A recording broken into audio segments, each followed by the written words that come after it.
ಬಾಂಧವಿ. ಪೂಜ್ಯರೇ, ನಮಸ್ಕರಿಸುವೆ. ಅಮ್ಮ, ನೀನು ಯಾರು? ನೀನು ಓರ್ವಳೆ ಈ ಕಾಡಿನಲ್ಲಿರೋ ಕಾರಣವೇನಮ್ಮ?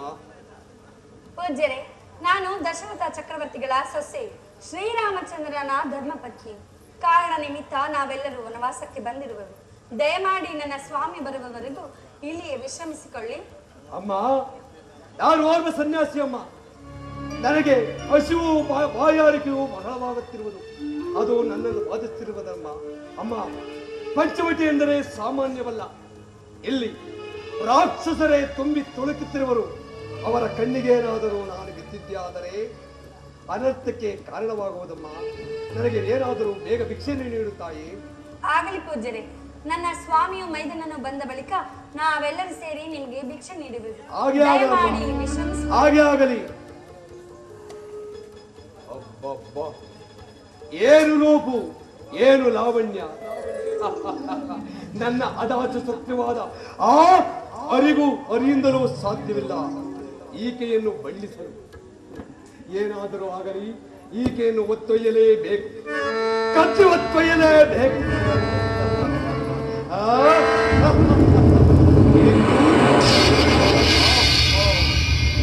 ಮುಂದೆ ಹೆಜ್ಜೆ ಇಡುವುದೆಂದರೆ ಅಗ್ನಿಜ್ವಾಲೆಯೇ ಪ್ರಜ್ವಲಿಸುತ್ತಿರುವುದು.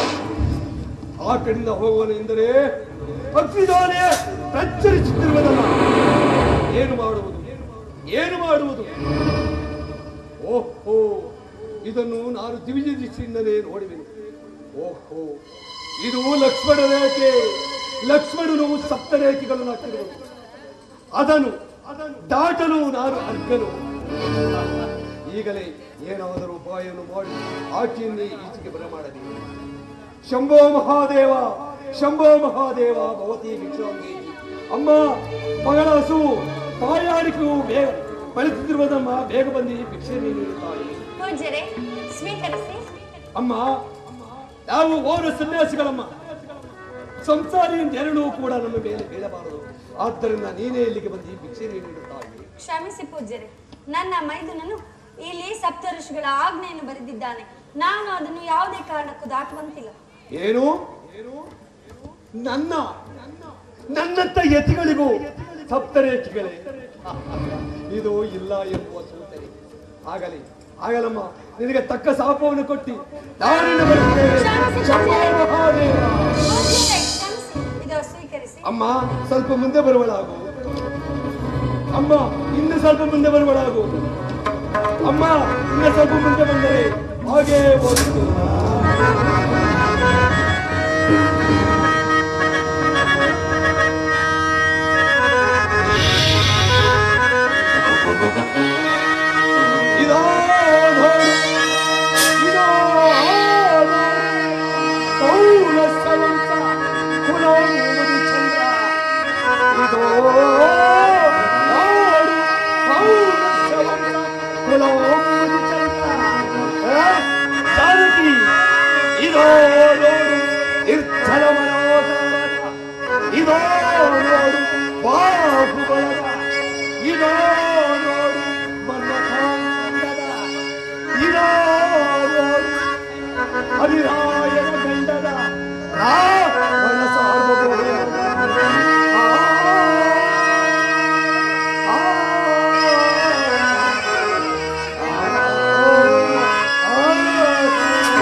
ನೋಡು, ಇವರೇ ದಶಕಂಠ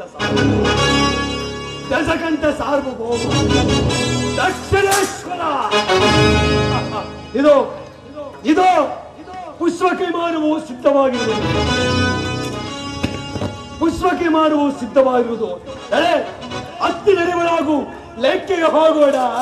ಹೇ ರಾಮಚಂದ್ರ, ನಿನ್ನ ಮಾತನ್ನು ಕೇಳದೆ ವಿಪತ್ತಿಗೀಡಾಗಲು ಸ್ವಾಮಿ.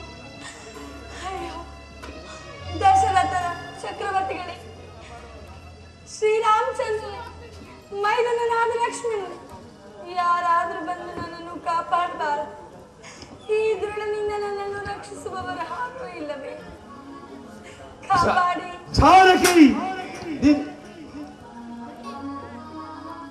ಯಾರಾದ್ರೂ ಕಾಪಾಡಬಾರ್ದೆ? ಕಾಪಾಡಿ. ನನ್ನ ಸ್ನೇಹಿತನಾದ ದಶರಥ ಚಕ್ರವರ್ತಿಯನ್ನು ನೆನಪಿಸಿಕೊಳ್ಳುತ್ತಿರುವರಲ್ಲ ತಾಯಿ, ನೀನು ಯಾರು? ಈ ರೀತಿ ರೋಧಿಸಲು ಕಾರಣವೇನು? ಅಯ್ಯ ಪಕ್ಷಿರಾಜ, ನಾನು ದಶರಥ ಚಕ್ರವರ್ತಿಗಳ ಸೊಸೆ, ಶ್ರೀರಾಮಚಂದ್ರನ ಧರ್ಮಪತ್ನಿ. ನನ್ನ ಸ್ವಾಮಿ ಇಲ್ಲದ ಸಮಯವನ್ನೇ ಕಾದಿದ್ದು ಈ ದುರುಳನು ನನ್ನನ್ನು ಅಪಹರಿಸಲು ಯತ್ನಿಸುತ್ತಿರುವರು. ದಯಮಾಡಿ ನನ್ನನ್ನು ಕಾಪಾಡು ಪಕ್ಷಿರಾಜ. ಪಾಪಾತ್ಮ, ಶ್ರೀರಾಮಚಂದ್ರನು ಇಲ್ಲದ ವೇಳೆಯಲ್ಲಿ ಸೀತಾಮಾತೆಯನ್ನು ಅಪಹರಿಸಿಕೊಂಡು ಹೋಗಲು ತಿಳಿಸುತ್ತಿರುವೆಯಾ? ಎಲೈ ಮುದಿಹದ್ದೆ, ಮುದಿಹದ್ದೆ, ನಾನು ಯಾರೆಂಬುದನ್ನು ತಿಳಿದಿರುವೆಯೋ? ಹೋಗೋ, ಎಲ್ಲಾದರೂ ಮಸಾಣದಲ್ಲಿ ಎಳೆಗಳನ್ನು ಕಿತ್ತು ತಿನ್ನುವುದನ್ನು ಬಿಟ್ಟು ಈ ಯಶಕಂಠನಲ್ಲಿ ಯುದ್ಧ ಮಾಡುವೆನೆಂದು ಬಂದ. ನೀನು ಯಾರು? ಅದರ ಬಗಳುವನಾಗೋ. ನಾನು ಯಾರೆಂಬುದನ್ನು ಬಲ್ಲೆಯ? ಶಕ್ತಿಶಾಲಿಯಾದ ಜಟಾಯು ನಾನು. ಓಹೋ, ಜಟಾಯು, ಇದನ್ನು ಕೇಳಿರುವನು. ಇವನು ಪರಾಕ್ರಮಶಾಲಿಯು. ಇವನನ್ನು ಉಪಾಯದಿಂದ ಗೆಲ್ಲಬೇಕು. ಎಲೆ ಜಟಾಯಿ, ಇಲ್ಲಿ ಬರುವನಾಗು. ನಾವಿಬ್ಬರೂ ಸಮಬಲಶಾಲಿಯರು. ಆಗಲಿ. ಆದ್ದರಿಂದ ಸುಮ್ಮನೆ ಕಾದಾಡಿದರೆ ಸಾಧ್ಯವಿಲ್ಲ. ನಮ್ಮ ಬಲ, ನಮ್ಮ ಪ್ರಾಣದ ನೆಲೆಗಳನ್ನು ತಿಳಿದು ಯುದ್ಧ ಮಾಡಿದರೆ ಹೇಗೆ ಆಗಬಹುದು? ನಿನ್ನ ಪ್ರಾಣದ ನೆಲೆ ಎಲ್ಲಿರುವುದು? ಏನು? ನನ್ನ ಪ್ರಾಣದ ನೆಲೆ ಇದೋ ನನ್ನ ಎಡಗಾಲ ಉಂಗುಷ್ಟದಲ್ಲಿರುವುದು. ನಿನ್ನ ಪ್ರಾಣದ ನೆಲೆ ಎಲ್ಲಿರುವುದು? ನನ್ನ ಪ್ರಾಣದ ನೆಲೆಯು ತಿಳಿಸು. ಈ ಎರಡು ರೆಕ್ಕೆಗಳ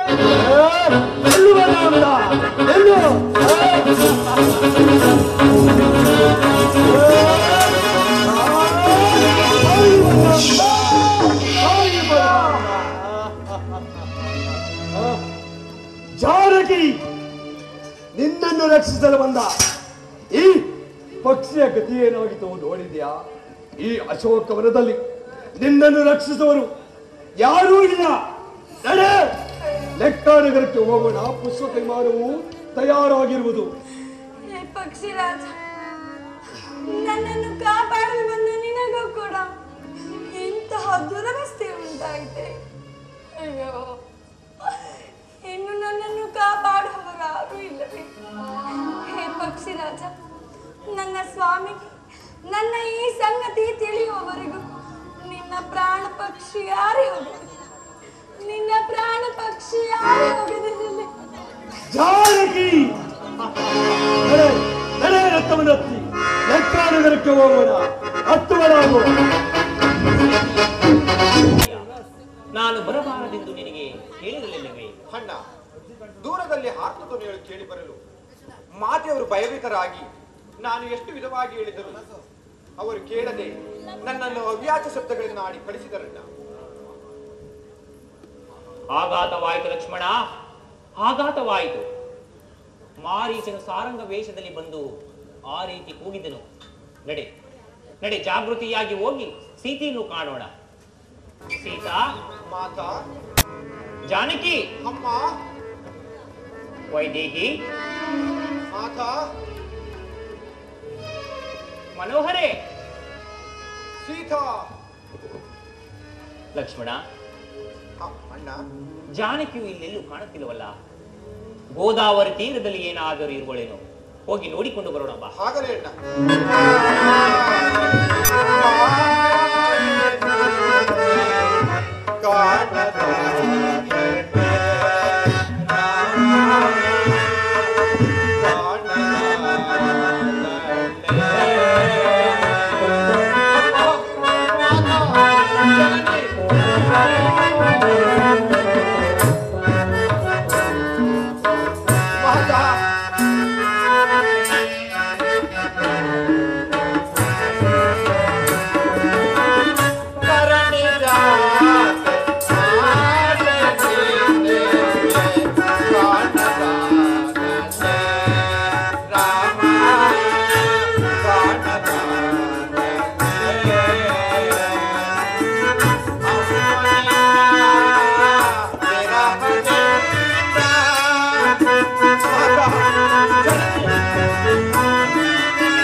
ಮೋಸವಾಯಿತು ಲಕ್ಷ್ಮಣ, ಮೋಸವಾಯಿತು.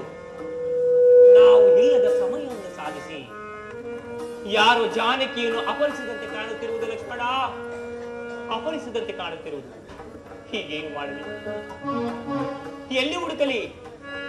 ಜಾನಕಿ, ಮನೋಹರೇ, ವೈದೇಹಿ.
ಅಲ್ಲಿ ನೋಡಿ, ಯಾವುದೋ ಒಂದು ಪಕ್ಷಿ ಬಿದ್ದಿರುವುದು. ಮಾತೆಯರನ್ನು ನುಂಗಿ ಬರಬಹುದೇ? ಕಡೆ ಲಕ್ಷ್ಮಣ, ಕಡೆ. ಆತನು ನನ್ನ ನಾಮಸ್ಮರಣೆಯನ್ನೇ ಮಾಡುತ್ತಿರುವನು. ಶ್ರೀರಾಮಚಂದ್ರ ಯಾರೆಂದು ಶ್ರೀರಾಮಚಂದ್ರ ಹತ್ತಿರಕ್ಕೆ ಹೋಗಿ ವಿಚಾರಿಸಿ ನೋಡೋಣ. ಆಗಲಿ.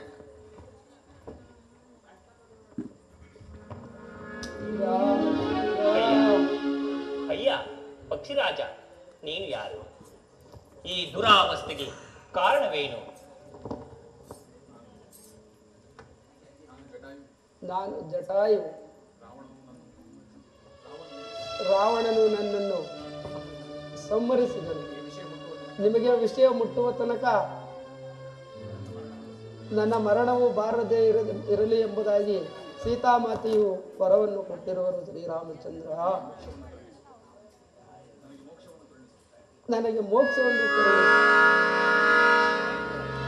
ಹಾ ಜಟಾಯು, ನಮಗೋಸ್ಕರ ಪ್ರಾಣ ಬಿಟ್ಟಿಯ ಲಕ್ಷ್ಮಣ. ಅಣ್ಣ, ಜಟಾಯು ನಮಗೆ ಸಹಾಯ ಮಾಡಲು ಬಂದ ಜಟಾಯು ಮರಣ ಹೊಂದನು. ನಮ್ಮ ತಂದೆಯ ಮಿತ್ರನಾದ್ದರಿಂದ ಈತನು ಅಂತ್ಯಕ್ರಿಯಾದಿಯನ್ನು ಮುಗಿಸಿ ಮುಂದೆ ಹೋಗೋಣ. ಆಗಲಿ ಅಣ್ಣ.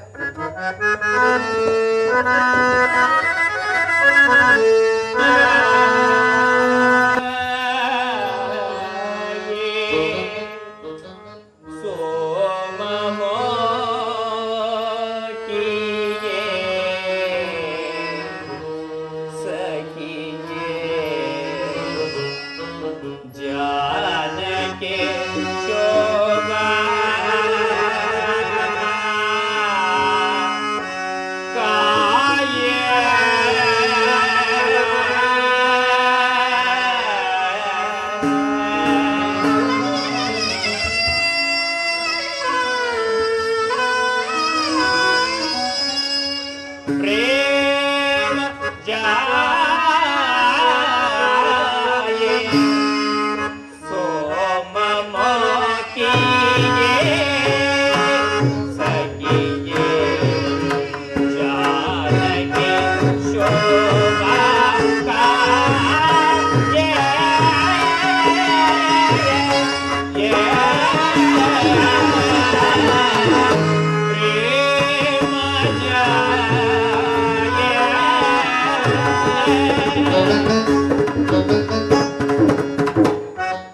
ಲಕ್ಷ್ಮಣ, ಎಷ್ಟು ಹುಡುಕಿದರೂ ಜಾನಕಿಯ ಸುಳಿವೆ ಸಿಗಲಿಲ್ಲವಲ್ಲ. ಸೀತೆಯನ್ನಳಿದು ನಾನು ಜೀವಿಸಲು ಸಾಧ್ಯವಿಲ್ಲ ಲಕ್ಷ್ಮಣ, ಸಾಧ್ಯವಿಲ್ಲ. ಶಾಂತನಾಗಣ್ಣ, ಶಾಂತನಾಗ. ಕ್ರಾಂತರಾದ ನೀವೇ ಹೀಗೆ ಪರಿತಪಿಸಿದರೆ ನಮ್ಮನ್ನು ಸಂತೈಸುವರಾರಣ್ಣ. ನಡೆಯಣ್ಣ, ಮುಂದೆ ಹೋಗಿ ಮಾತುಗಳನ್ನು ತಿಳಿಯೋಣ. ಇನ್ನೆಲ್ಲಿದರೂ ಕೊಡು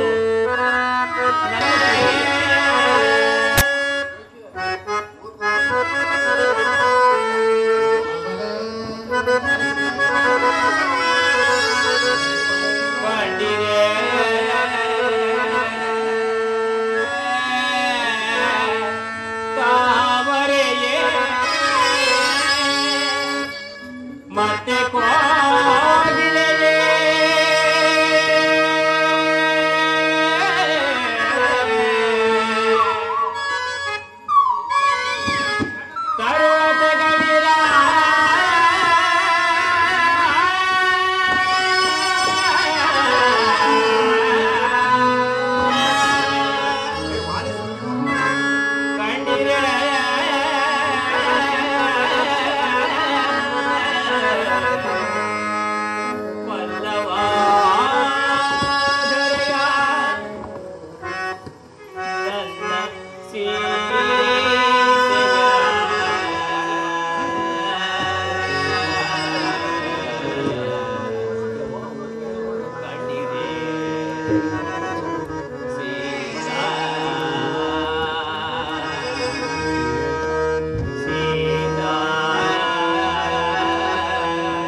14 ವರ್ಷ ವನವಾಸವನ್ನು ಮುಗಿಸಿಕೊಂಡು ಅಯೋಧ್ಯೆಗೆ ಹಿಂದಿರುಗಿದಾಗ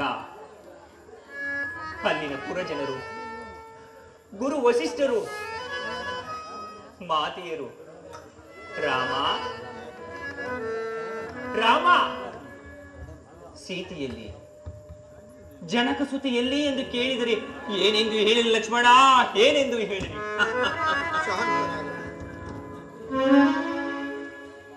ಲಕ್ಷ್ಮಣ, ಅಲ್ಲಿ ನೋಡು, ಆ ಪರ್ವತದ ಮೇಲಿಂದ ಹುರುಳಿ ಪ್ರಾಣತ್ಯಾಗ ಮಾಡಿಕೊಂಡ.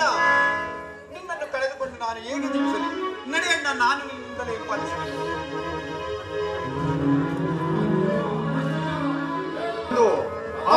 ಕುಮಾರರು ಅವರಿಗೆ ಬೇಡವೆಂದು ಹೇಳಿ ಜಾಗ್ರತೆಯಾಗಿ ಕರ್ಕೊಂಡು ಬಾ. ಓ ಋಷಿಕುಮಾರರೇ, ಎತ್ತಬೇಡಿ, ಅದು ಪರ್ವತವಲ್ಲ, ಕಬತನೆಂಬ ರಾಕ್ಷಸನು ಪರ್ವತ ಗುದ್ದು ಬಿದ್ದಿರುವನು. ಹಿಂತಿರುಗಿ. ಲಕ್ಷ್ಮಣ, ನೀನೊಂದು ತೋಳನ್ನು ಕತ್ತರಿಸು, ನಾನೊಂದು ತೋಳನ್ನು ಕತ್ತರಿಸುವೆ. ಇಬ್ಬರು ಸೇರಿ ಸೀಳಿ ಹಾಕೋಣ.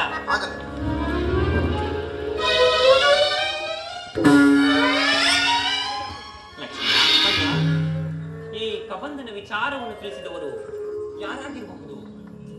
ಅದು ಅಲ್ಲದೆ ಈ ಪ್ರದೇಶವನ್ನು ಮೆಟ್ಟಿದ ಕೂಡಲೇ ನನ್ನ ಮನಸ್ಸಿನಲ್ಲಿ ಒಂದು ವಿಧವಾದ ಶಾಂತಿ ಸಮಾಧಾನವನ್ನು ಸೂಚಿಸುತ್ತಿರುವುದು. ಆದ್ದರಿಂದ ಸ್ವಲ್ಪ ಸಮಯ ವಿಶ್ರಮಿಸಿಕೊಂಡು ಮುಂದೆ ಹೋಗೋಣ. ಹಾಗಾಗಲಿ ಅಣ್ಣ, ನೊಂದು ಬೆಂದ ಮನಸ್ಸಿಗೆ ಸಮಾಧಾನ ಇಲ್ಲಿ ಸಿಗುವುದಾದರೆ ಹಾಗೇ ಆಗಲಿ ಅಣ್ಣ.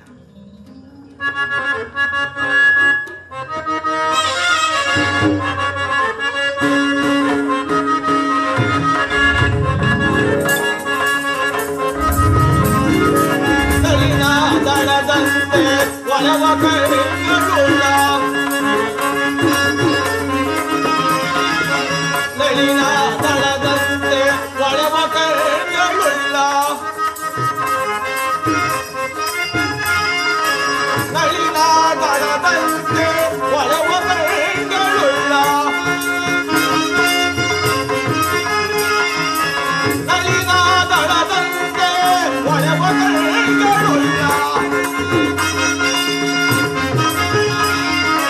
ನಳಿನ ದಳದಂತೆ ಒಳವ ಕೈಗೊಳ್ಳ, ಪಾಲುತರರ ಕರಗುಳಿಸಿರುವ, ಪಾಲುತರರ ಕರಗುಳಿಸಿರುವ ವೀರಾದಿ ವೀರರ ಶೂರಾದಿ ಶೂರರ, ವೀರಾದಿ ವೀರರ ಶೂರಾದಿ ಶೂರರ ಕಂಡು ನಾ ಕರಗುಗೊಂಡಿಗೆ ನಾನು,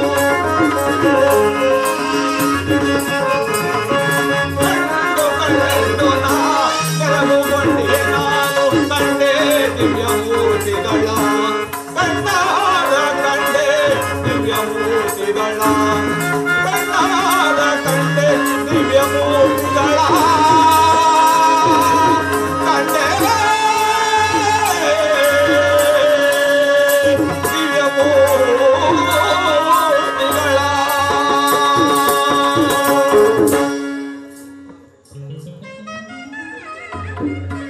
ಇವರು ಯಾರೋ ಮಹಾನುಭಾವರಂತೆ ಕಾಣುವರು. ಇವರಿಂದ ಕಬಂಧನ ಶಾಪ ವಿಮೋಚನವಾಯಿತೆಂದ ಮೇಲೆ ಇವರು ಯಾರಾಗಿರಬಹುದು? ಷೋಡಶ ಕಲೆಗಳಿಂದಲೂ ದೀರ್ಘವಾದ ಭಾವಗಳಿಂದಲೂ ಕೂಡಿದ ರಾಜಪುತ್ರನೆಂದು ಭಾವಿಸೋಣವೇ? ಜಟಾವಲ್ಕಧಾರಿಗಳಾಗಿರುವರು. ಮುನಿಕುಮಾರರೆಂದು ಭಾವಿಸೋಣವೇ? ಧನುರ್ಧಾರಿಗಳಾಗಿರುವರು. ಅಂದ ಮೇಲೆ ಇವರು ಯಾರಾಗಿರಬಹುದು? ಲಕ್ಷ್ಮಣ, ಅಲ್ಲಿ ನೋಡು, ಆತನ ಆ ವಿಚಿತ್ರ ಮೂರ್ತಿ ನೋಡಿದೆಯಾ? ನೋಡಿದೆ ನೋಡಿ. ಎಷ್ಟು ಶೋಭಾಯಮಾನವಾಗಿ ಕಂಗೊಳಿಸುತ್ತಿದ್ದಾನೆ. ಅದು ಅಲ್ಲದೆ ಏನು ಆಶ್ಚರ್ಯವಿದು! ಅಲ್ಲಿ ನೋಡು, ಕರ್ಣಕುಂಡಲಗಳನ್ನು ನೋಡು, ಕೋಟಿ ಸೂರ್ಯ ಪ್ರಕಾಶಮಾನದಂತೆ ಕಂಗೊಳಿಸುತ್ತಿರುವುದು. ಆಶ್ಚರ್ಯ, ಆಶ್ಚರ್ಯ, ಆಶ್ಚರ್ಯ. ಇಂತಿವರ ನುಡಿಯ ಬಹುದೂರದಲ್ಲಿ ಕೇಳಿ ಇಂತು ಇವರ ನುಡಿಯ ಬಹುದೂರ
ಬಂದ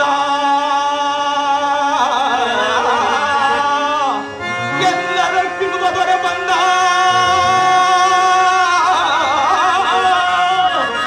ಎಲ್ಲರ ಕಿಡುವ ದೊರೆ ಬಂದ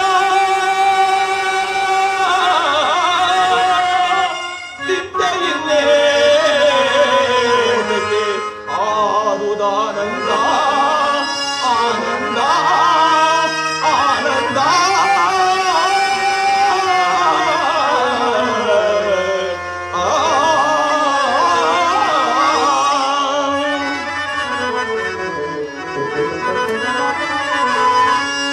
ಧನ್ಯನಾದೆ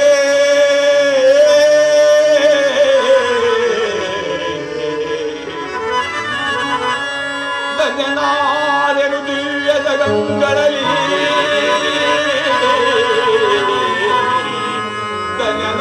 ಧನ್ಯನಾದೆನು ದಿವ್ಯ ಜಗಂಗಳಲ್ಲಿ ಪೂರ್ವ ಪುಣ್ಯನಾದೆ ಕ್ಷಣಾರ್ಧದಲ್ಲಿ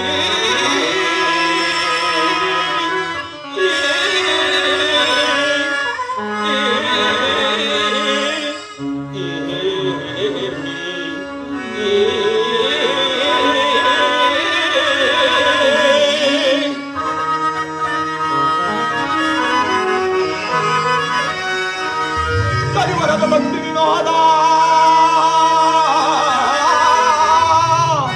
ಕರಿವರದ ಭಕ್ತಿ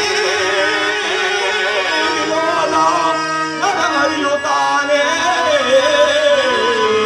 ಪ್ರತ್ಯಕ್ಷನಾದ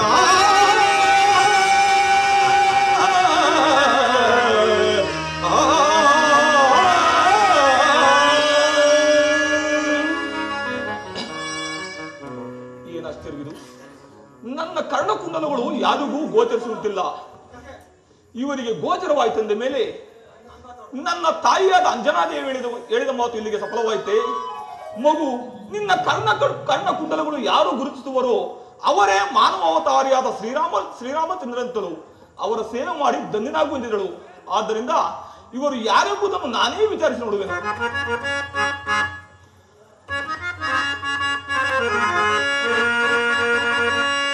ರವಿ ಶಶಿಗಳಂತಿಪ್ಪ ರಮ್ಯಮೂರ್ತಿಗಳಾರೋ ರಮಣೀಯವಾದ ನಾಮಧೇಯವನು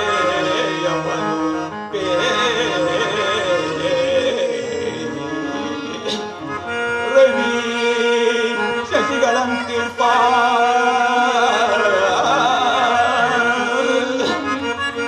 ರವಿ ಶಶಿಗಳಂತಿಪ್ಪ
ಕೈ ಆತ್ತ ಧ್ವನಿಯೊಳೋರ್ವಳು ಎಸೆತಳಲ್ಲಿ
ದೇವತಾ ದರ್ಶನಕ್ಕೂ ಗುರು ಹಿರಿಯರ ಸನ್ನಿಧಿಗೂ ರಿಕ್ತಾಸ್ತದಿಂದ ಹೋಗಬಾರದು ಸೂಚಿತ ಮತ.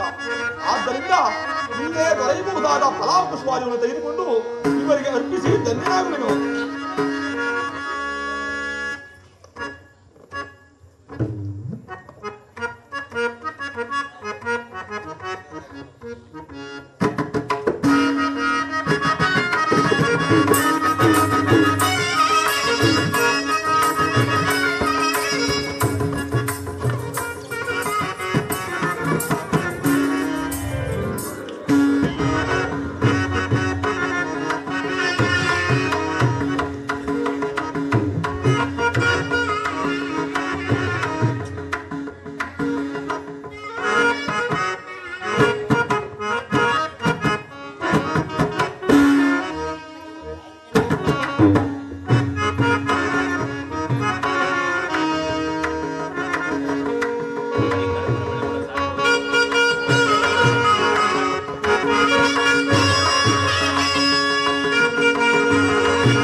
ನನ್ನ ಜನ್ಮವೂ ಸಾರ್ಥಕವಾಯಿತು, ನನ್ನ ದೂತತ್ವವೂ ಸಾರ್ಥಕವಾಯಿತು.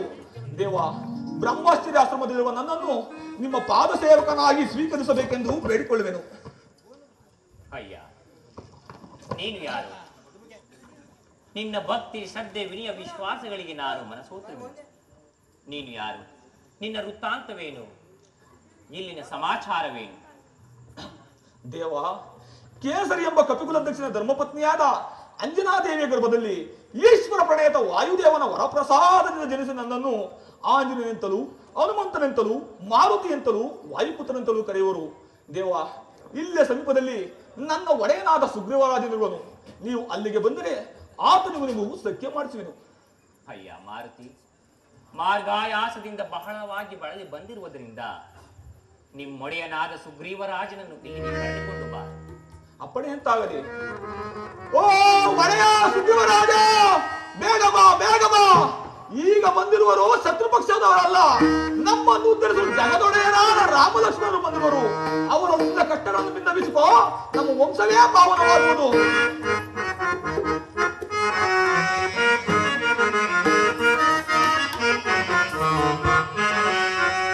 ರಾಮ ನಿನ್ನಯ ದರ್ಶನ ಆದಿಗೆ, ರಾಮ ನಿನ್ನಯ ದರ್ಶನ ಆದಿಗೆ, ರಾಮ ನಿನ್ನಯ ದರ್ಶನ.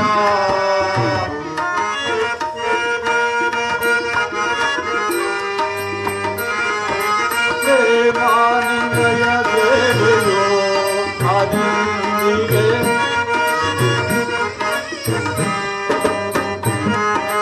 ಪ್ರೇಮ ನಿನ್ನಯ ಸೇವೆಯೋ ಆದಿಗೆ, ರಾಮ ನಿನ್ನಯ ದರ್ಶನ ಆದಿಗೆ, ರಾಮ ನಿನ್ನಯ ದರ್ಶನ.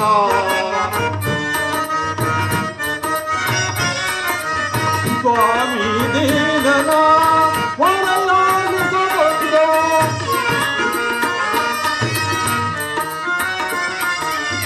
ಸ್ವಾಮಿ ದೀನನ ವರಲಾಗಿಸೋ ಬಂದೋ, ವರಲಾಗಿಸೋ ಬಂದೋ, ವರಲಾಗಿಸೋ ಬಂದೋ, ಪ್ರೇಮದಿ ಅನುಗ್ರಹಿಸೋ ಆಪಾದ ಬಂದೋ.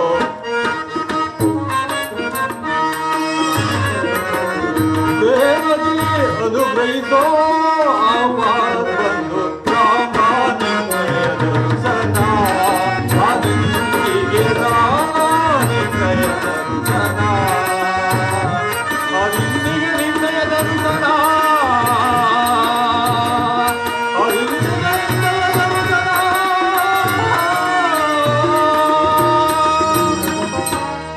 ದೇವ ಶ್ರೀರಾಮಚಂದ್ರ, ಇದೋ ನಮಸ್ಕರಿಸುವೆನು.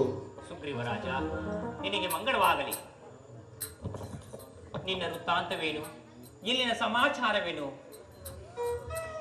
ರಾಮಚಂದ್ರ ಪ್ರಭು, ಕಿಷ್ಕಿಂಧಾಧಿಪತಿಯಾದ ವಾಲಿಯು ನಾನು ಅಣ್ಣ ತಮ್ಮಂದಿರು. ಒಂದು ದಿನ ದುಂದುಂಬೆಂಬ ರಾಕ್ಷಸನು ನಮ್ಮ ರಾಜ್ಯದ ಮೇಲೆ ದಂಡೆತ್ತಿ ಬಂದನು. ಆಗ ನಮ್ಮ ಅಗ್ರಜನು ಆತನ ಮೇಲೆ ಯುದ್ಧಕ್ಕೆ ನಿಂತನು. ಆ ರಾಕ್ಷಸನು ಹಿಂದೆ ಸರಿಯಲು ನಮ್ಮ ಅಗ್ರಜನು ಬೆನ್ನಟ್ಟಿ ಹೋದನು. ನಾನು ಸಹ ಅವನನ್ನೇ ಹಿಂಬಾಲಿಸಿಕೊಂಡು ಹೋದೆನು.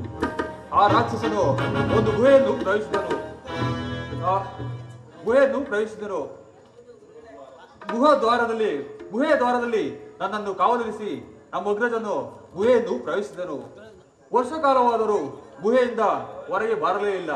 ವರ್ಷಾವ ನಂತರ ಗುಹೆಯಿಂದ ರಕ್ತವು ಚಿಮ್ಮಿ ಚಿಮ್ಮಿ ಬರುತ್ತಿತ್ತು. ಅದನ್ನು ನೋಡಿ ಭಯಗೊಂಡ ನಾನು ನಮ್ಮ ಅಣ್ಣನೇ ಮೃತಪಟ್ಟಿರುವುದನ್ನು ತಿಳಿದು ಗುಹೆ ದ್ವಾರಕ್ಕೆ ದೊಡ್ಡದಾದ ಬಂಡೆಯೊಂದನ್ನು ಮುಚ್ಚಿ ಪಟ್ಟಣಕ್ಕೆ ಬಂದು ಪಟ್ಟಾಭಿಷೇಕಕ್ಕೆ ಸಿದ್ಧನಾದೆ. ಆಗ ಆ ದುಂದುಂಬಿ ರಾಕ್ಷಸನ್ನು ಸಂಹರಿಸಿದ ನಮ್ಮ ಅಣ್ಣನು ಗುಹೆ ದ್ವಾರದಲ್ಲಿ ನಾನು ಇಲ್ಲದಿರುವುದನ್ನು ಕಂಡು ನನ್ನ ತಮ್ಮ ನನ್ನ ಸಾವನ್ನೇ ಬಯಸ್ತಾನೆ, ನನ್ನ ತಮ್ಮ ನನ್ನ ಸಾವನ್ನೇ ಬಯಸ್ತಾನೆಂದು ಕೋಪಗೊಂಡು ನನ್ನನ್ನು ಕೊಲ್ಲಲು ಬೆನ್ನಟ್ಟಿ ಬಂದನು. ಆಗ ನಾನು ಆತನಿಗೆ ಎದರಿ ಅನೇಕ ದೇಶಗಳನ್ನು ಸಂಚರಿಸಿ ಎಲ್ಲೂ ನಿಲ್ಲಲು ಸ್ಥಳವಿಲ್ಲದೆ ಕೊನೆಗೆ ಋಷಮುಖ ಪರ್ವತಕ್ಕೆ ಬಂದು ನೆಲೆಸಿದೆ. ಆದರೆ ನಮ್ಮ ಅಗ್ರಜನು ಇಲ್ಲಿಗೆ ಮಾತ್ರ ಬರಲಾರನು. ನಿಮ್ಮಣ್ಣನಾದ ಅಗ್ರಜನು ಇಲ್ಲಿಗೆ ಬಾರದಿರಲು ಕಾರಣವೇನು? ಏಕೆಂದರೆ ಆ ರಾಕ್ಷಸನ ಕಳೆಬರವನ್ನು ಕಿತ್ತೇಸುವಾಗ ಇಲ್ಲೇ ವಾಸವಿದ್ದ ಮತ ಋಷಿಗಳ ಆಶ್ರಮಕ್ಕೆ ಬಿದ್ದವು. ಆಗ ಮಹರ್ಷಿಗಳು ಕುಪಿತರಾಗಿ ಯಾರು ನನ್ನ ಆಶ್ರಮವನ್ನು ಅಪವಿತ್ರನಾಗಿ ಮಾಡಿದರೋ ಅವರು ಇಲ್ಲಿಗೆ ಬಂದರೆ ತಲೆ ಸಹಸ್ರವಳಾಗಲಿದ್ದು ಶಾಪವಿದ್ದರು. ಆದ್ದರಿಂದ ನಮ್ಮ ಅಗ್ರಜನು ಇಲ್ಲಿಗೆ ಮಾತ್ರ ಬರಲಾರನು. ಅದು ಅಲ್ಲದೆ ಆತನು ನನ್ನ ಪತ್ನಿಯನ್ನು ಸಹ ಅಪಹರಿಸಿರುವನು. ಏನು, ಆತನು ನಿನ್ನ ಪತ್ನಿಯನ್ನು ಅಪಹರಿಸಿದ್ದಾನೆ? ಆದರೆ ಆತನು ಶಿಕ್ಷಾರ್ಹನೆ ಸರಿ. ಕರೆ ಆ ವಾಲಿಯನ್ನ, ಆತನನ್ನು ಸಂಹರಿಸಿ ನಿನ್ನನ್ನು ಕಿಷ್ಕಿಂದ ರಾಜ್ಯ ಪಟ್ಟವನ್ನು ಕಟ್ಟುವೆನು. ಆದರೆ ಸೀತಾನ್ವೇಷಣ ಕಾರ್ಯದಲ್ಲಿ ನೀನು ನನಗೆ ಸಹಾಯಕನಾಗಬೇಕು.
ವಾಲಿಯು ಸಾಮಾನ್ಯನಲ್ಲ.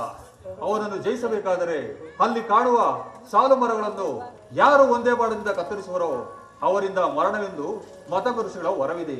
ಆದ್ದರಿಂದ ಇದನ್ನು ಪರೀಕ್ಷೆ ಎಂದು ಭಾವಿಸಬಾರದು. ಸುಗ್ರೀವ ರಾಜ, ಪರೀಕ್ಷಿಸಿದ ಮಾತ್ರಕ್ಕೆ ಪರಾಕ್ರಮಕ್ಕೆ ಕುಂದುಂಟೆ? ನೋಡುವ ನಾವು.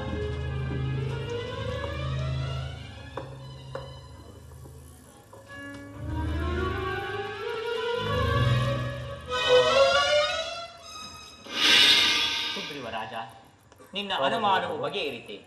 ಹಾಗಾದರೆ ಕರೆ ಆ ವಾಲಿಯನ್ನ. ಅಪ್ಪಡೆ ಅಂತಾಗಲಿ. ಹೇಳಿ ಅಂತ ಎಲ್ಲಿ ಅಡಗಿರಿಯೋ? ಭಾರ ಧೈರ್ಯವಿದ್ದರೆ ನಡೆ, ಯುದ್ಧ ಮಾಡು.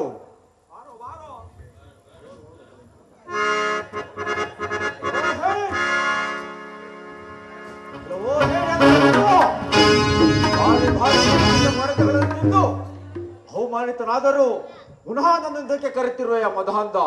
ಬಾರೋ, ತಮ್ಮ ರಾಂಗಣವೆಂಬ ರಣಭೂಮಿಯಲ್ಲಿ ನಮ್ಮ ದೇವನನ್ನೇ ಅತಿಥಿಯನ್ನೇ ಆಹ್ವಾನಿಸಿ ಮರಣ ದೇವತೆಯನ್ನು ಕರೆತಂದು ನಿನ್ನ ಶಿರವನ್ನು ಮುರಿಯುವರು. ಇಂದಿಗೆ ನಿನ್ನ ಆಯಸ್ಸು ಮುಗಿತನ್ನು ತಿಳಿ ನಿನ್ನ ಅಂತಿಮ ಯಾತ್ರೆಗೋಸ್ಕರವಾಗಿ ಸಕಲ ಸಿದ್ಧತೆಗಳನ್ನು ಮಾಡಿಕೊಟ್ಟು ಯುದ್ಧಕ್ಕೆ ಸಿದ್ಧನಾಗುವ ಮದಾಂಧ. ಸಿದ್ಧನಾಗು ಸಿದ್ಧನಾಗು ಯುದ್ಧಕ್ಕೆ. ಸಿದ್ಧನಾಗು.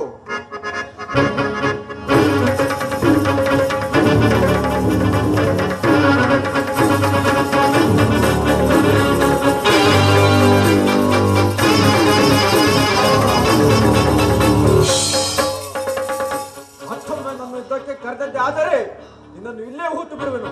ಹೋಗು, ಜೀವದಾನ ಮಾಡಿದ್ದೇನೆ, ಎಲ್ಲಿಯಾದರೂ ಬದುಕು ಹೋಗು. ಹಾ ರಾಮ, ಹಾ ಆಂಜನೇಯ,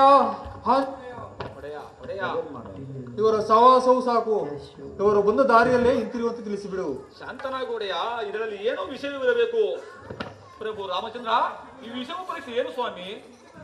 ಸುಗ್ರೀವ ರಾಜ, ನಿಮ್ಮಿಬ್ಬರ ಮುಖಗಳು ಒಂದೇ ರೀತಿಯಾಗಿದ್ದರಿಂದ ಬಾಣ ಪ್ರಯೋಗಿಸಲು ಸಾಧ್ಯವಾಗಲಿಲ್ಲ. ಭಯಪಡಬೇಡ ಲಕ್ಷ್ಮಣ. ಸುಗ್ರೀವರಾಜನ ಕೊರಳಿಗೆ ಓ ಮಾಲಿಕೆಯನ್ನು ಹಾಕು.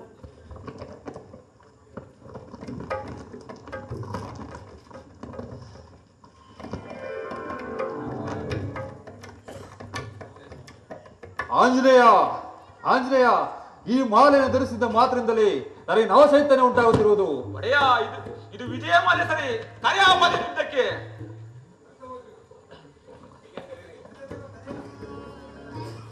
ಎಲ್ಲೋ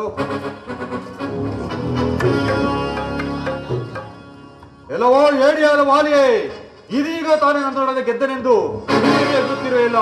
ಈಗ ಬಾರೋ ಧೈರ್ಯವಿದ್ದರೆ ನೋಡ ಯುದ್ಧಕ್ಕೆ. ಈಗ ತಾನೇ ನನ್ನಿಂದ ಹೊಡೆತಗಳನ್ನು ತಿಂದು ಹಲ್ಲು ಹಲ್ಲು ತಿಳಿಯುತ್ತಿದೆಯಲ್ಲೋ. ಪದೇ ಪದೇ ಬಂದು ನೀನು ನನ್ನ ಯುದ್ಧಕ್ಕೆ ಕರೆತಿರುವುದನ್ನು ನೋಡಿದರೆ ನಿನಗೆ ಯಾರೋ ಬೆಂಬಲಿಗರು ತೋರುವುದು. ಮೊದಲು ಆ ಬೆಂಬಲಿಗರನ್ನು ಬರಮಾಡು. ಎಲ್ಲವೋ ಏಡಿ ವಾಲಿಯೇ, ಮೊದಲು ಅವರನ್ನು ಸಂಹರಿಸಿ ನಂತರ ನಿನ್ನನ್ನು ವಿಚಾರಿಸಿಕೊಳ್ಳುತ್ತೇನೆ. ಎಲ್ಲವೋ ಏಡಿ ವಾಲಿಯೇ, ಮೊದಲು ನನ್ನನ್ನು ಜಯಿಸು, ಆಮೇಲೆ ನನ್ನ ಬೆಂಬಲಿಗರ ವಿಚಾರ. ಸಿದ್ಧರಾಗು, ಸಿದ್ಧನಾಗು.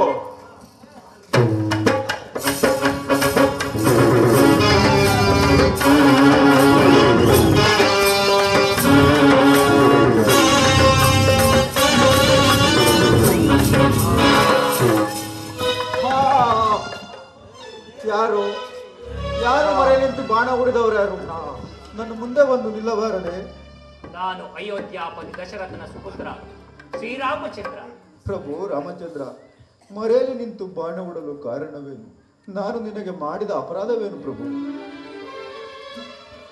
ಸೋದರನ ಪತ್ನಿಯನ್ನು ಅಪಹರಿಸಿದ್ದು ಅಪರಾಧವಲ್ಲವೇ?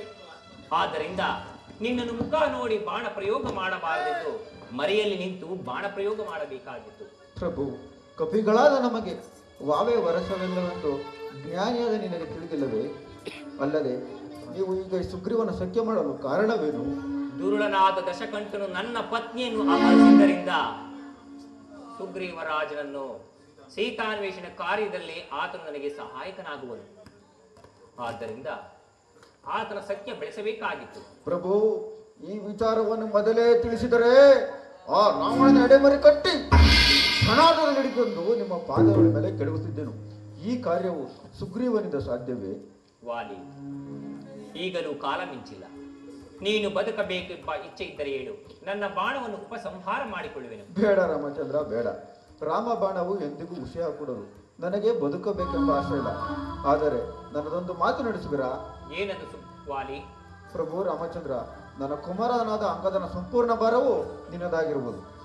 ಚಿಂತಿಸಬೇಡ, ನಿಮ್ಮ ಸುಪುತ್ರನಾದ ಸಂಪೂರ್ಣ ಭಾರವು ಸುಗ್ರೀವರಾಜನು ನೋಡಿಕೊಳ್ಳುವನು. ಸಹೋದರ ಅಣ್ಣ, ಶ್ರೀರಾಮಚಂದ್ರನ ಕೃಪಾಶೀರ್ವಾದವನ್ನು ಪಡೆದ ನೀನೇ ಧನ್ಯ. ಅಲ್ಲದೆ ನನ್ನ ಅಪರಾಧಗಳನ್ನೆಲ್ಲ ಮನ್ನಿಸಿಬಿಡು.